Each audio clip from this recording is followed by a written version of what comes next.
it's just about just keep going with all of these things. Mm-hmm.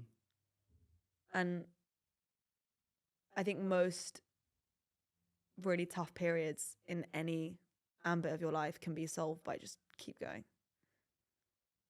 So I think that probably most sums up the experience so far. The journey, just keep going. And I think it's so important that so many people just get hit with one obstacle. And I guess I can ask you, you must have a pretty strong why. Yeah. Because a lot of people would just fall flat on their face the moment they become, or the moment they experience some sort of step back or failure. Do you feel like your purpose has played a big part of that phrase? Still keep going? Yeah, hugely. I think the extent to which I have a strong why is like, it's at the point of delusion at this point. Like, I genuinely believe that I like have to do this, and I'm one of the only people that can. Not in an arrogant way. I'm so obsessed with this problem of helping to connect people offline to communities.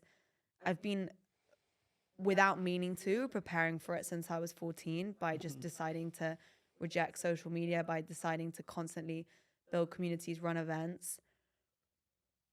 That I think I'm in one of the best mental headspaces of just like, I'm like an expert at this.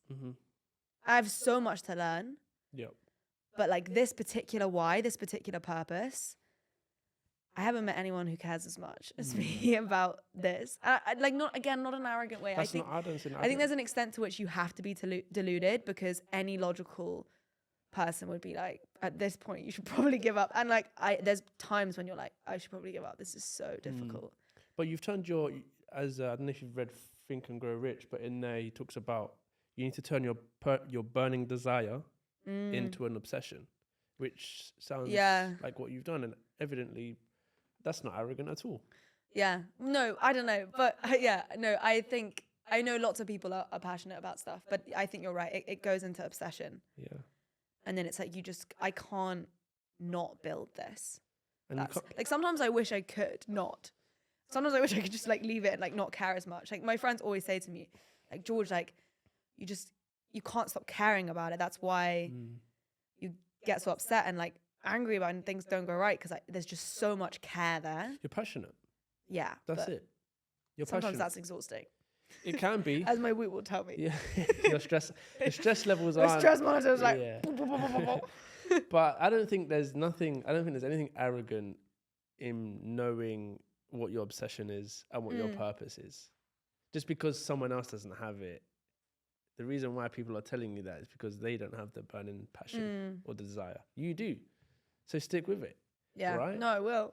And evidently, I can't help it. Exactly. And that's not a bad thing, because when you are struck with adversity, you're just gonna brush it off like water on a fish, right? So building this it's not an app, is it? I don't want to say it is an app. It's an app. Okay. So building this app, what would you say has been like the biggest learning curve in something that you thought, fuck, I didn't realize that this is what it takes to build an app? So many learning curves. I think just the amount of understanding human psychology that's involved in consumer tech. Yep. And I kind of thought I had a good grasp of it. I didn't. Just really understanding what motivates people to do things and understanding how difficult it is to break habits and set new ones. And I think one of the most profound things that social media has done is that in general, I have this thing that I say where I think that social behaviors are broadly stimulated by three things: sex, status, and stalking. They're all quite negative. Well, sex is not, but let me break them down. So something like Instagram or Facebook and the like enabled us to grow our status with likes and followers, to stalk, to like pry on neighbors, exes, whatever, and to seek sexual partners without leaving the cave. That is so big for humans. If you can fulfill all of your social needs without putting yourself at risk, like, job done. that is exceptional. So for socializing. And that's so attractive for humans because we just want to avoid risks. We're always just like balancing risks, right? And so if I can get all of that and I haven't even had to leave my cave and put myself in danger, perfect.